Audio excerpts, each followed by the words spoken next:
अस्सलाम वालेकुम दोस्तों आज हम बात करेंगे ड्रामा सीरियल फरार के आने वाले एपिसोड के बारे में। और आज हम देखने की कोशिश करेंगे कि क्या बातिश अपने आप को बेकसूर साबित कर पाएगा। और आज हम ये भी देखने की कोशिश करेंगे कि आने वाले एपिसोड में क्या क्या होने वाला है। दोस्तों ये ड्रामा जैसे जैसे आगे बढ़ रहा है, इसकी स्टोरी वैसे ही मज़ीद दिलचस्प और इंटरेस्टिंग होती जा रही है। तो दोस्तों आज हम ये जानने की कोशिश करेंगे कि अगले एपिसोड में क्या होगा। तो आइए बढ़ते हैं वीडियो की तरफ। दोस्तों पिछले एपिसोड में आप देख चुके हैं कि प्रोफेसर साहब के घर के सामने पार्टी के कुछ लोग खड़े हैं।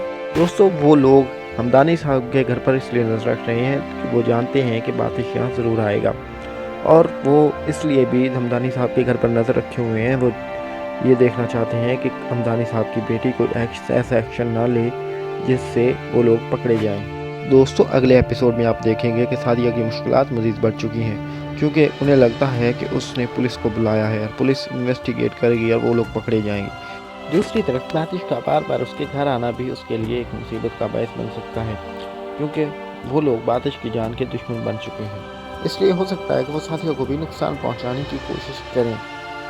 दोस्तों आगे चलकर आप ये भी देखेंगे कि हमारे इंस्पेक्टर साहब की कारकर्दगी को देखते हुए उनके तमाम चार्ज और उनकी वर्दी और उन्हें एक अच्छा थाना भी मिलेगा। दोस्तों हो सकता है कि हमारे इंस्पेक्टर साहब को भी मुश्किलात का सामना करना पड़े, क्योंकि ये केस जब आगे बढ़ेगा तो इन्वेस्टिगेशन में उस पार्टी का भी नाम आएगा। तो हो सकता है कि वो पार्टी इंस्पेक्टर साहब को दबाने की कोशिश करे। दोस्तों दूसरी तरफ आप देख रहे हैं कि पार्टी के लोगों में भी कोई ख़ास इत्तेफाक नहीं, और इन लोगों में भी एक दूसरे को गिराने के लिए रस्साकशी चल रही है, जिसके चलते सब लोग एक दूसरे को गिराने के चक्कर में लगे हुए हैं। हो सकता है कि आगे चलकर कोई पार्टी का बंदा ऐसी गलती करे जिससे कोई सुराग हाथ आ जाए। दोस्तों इस सियासी पार्टी की कहानी कुछ हमारे मुल्क के सियासतदानों की तरह है, जो खुद ही मुल्क में फसाद करवाते हैं और फिर खुद ही लोगों के हमदर्द बन जाते हैं। दोस्तों आगे चलकर आप देखेंगे कि शाह साहब की पहली बीवी उन्हें इस कदर खौफजदा करती है, डराती धमकाती है कि वो अपनी दूसरी बीवी को छोड़ने के लिए रजामंद हो जाते हैं, और वो अपनी बीवी को छोड़ते नहीं बल्कि वो एयरपोर्ट से उसे भाग जाने का मशवरा देते हैं।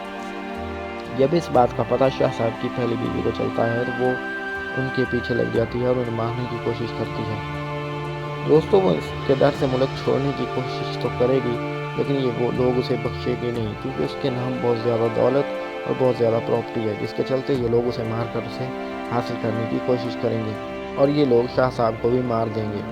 लेकिन उसकी बीवी अपनी जान बचाकर भागने में कामयाब हो जाएगी। दोस्तों ये शाह साहब की दौलत को हथियाने की कोशिश करेंगे, लेकिन शाह साहब की बीवी उनके लिए बहुत बड़ी रुकावट साबित होगी। दोस्तों अब बात करते हैं हमारे बबरक भैया के बारे में।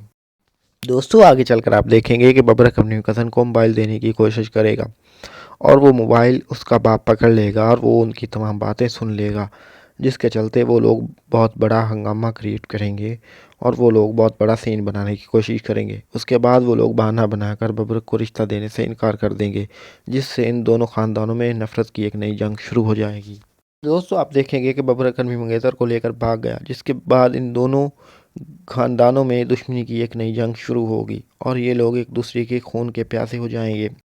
दोस्तों यहाँ से शुरुआत होगी एक नई कहानी की। दोस्तों आज के लिए सिर्फ इतना ही, मिलते हैं किसी नई वीडियो के साथ। और हाँ दोस्तों एक बात, मैं आप सबका बहुत ही ममनून और मशकूर हूँ कि आप लोगों ने मेरे साथ बहुत ताउन किया। दोस्तों आपके ताउन के चलते ही मैं अपने चैनल पर 500 प्लस सब्सक्राइबर गेन कर पाया।